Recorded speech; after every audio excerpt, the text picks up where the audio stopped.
देवताओं की परीक्षा, डायनासोर और महायोद्धा की अमर गाथा। बहुत प्राचीन समय की बात है, जब धरती और देवलोक के बीच संबंध अभी टूटे नहीं थे। उस समय धरती के सबसे गहरे जंगलों में एक अद्भुत स्थान था, आर्यवन। कहा जाता था कि इस जंगल की रक्षा स्वयं देवता करते हैं। इसी जंगल में रहता था एक अनाथ बालक, वीर। न देवताओं का मंदिर, न माँ बाप का सहारा। भूख, ठंड और डर उसके बचपन के साथ ही थे, लेकिन वीर का दिल साफ था। उसी आर्यवन का रक्षक था एक दिव्य डायनासोर, कालरथ। वो साधारण प्राणी नहीं था, देवताओं ने उसे धरती की रक्षा के लिए बनाया था। उसकी नसों में आग और हृदय में करुणा बहती थी। भाग्य की मुलाकात।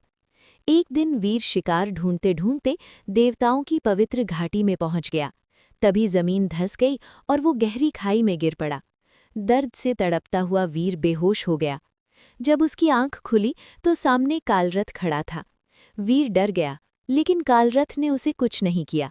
उसने अपनी विशाल पूंछ से खाई बंद की, पत्तों से वीर के घाव बांधे। उसी पल आकाश से आवाज गूंजी, ये मित्रता साधारण नहीं होगी। देवताओं की दृष्टि। देवलोक में बैठे इंद्र, अग्नि, वरुण और विष्णु सब ये दृश्य देख रहे थे। इंद्र बोले, एक मानव और एक दिव्य प्राणी की मित्रता, ये परीक्षा है। विष्णु ने कहा, यदि ये मित्रता स्वार्थ रहित रही तो धरती को नया रक्षक मिलेगा। समय और दोस्ती। साल बीतते गए, वीर जवान हुआ, कालरथ और भी विशाल और शक्तिशाली।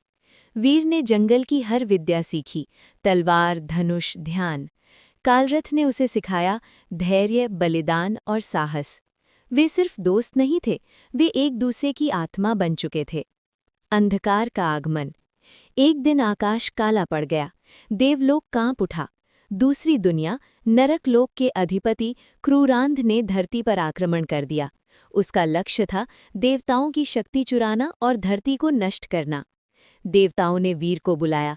इंद्र ने कहा, मानव, ये युद्ध साधारण नहीं। अग्निदेव ने वरदान दिया, तेरा साहस कभी कम नहीं होगा। विष्णु ने चेतावनी दी, इस युद्ध में बलिदान तय है। महायुद्ध। नरकलोक की सेनाएं टूट पड़ी, आकाश में बिजली, धरती पर रक्त। वीर और कालरथ साथ लड़े। कालरथ की दहाड़ से पहाड़ टूटे, वीर की तलवार से राक्षस गिरे। कई दिन, कई रातें। अंत में क्रूरांध सामने आया। बलिदान। कालरथ समझ गया, क्रूरांध को हराने के लिए किसी एक को अपने प्राण देने होंगे। उसने वीर की ओर देखा और मुस्कुराया।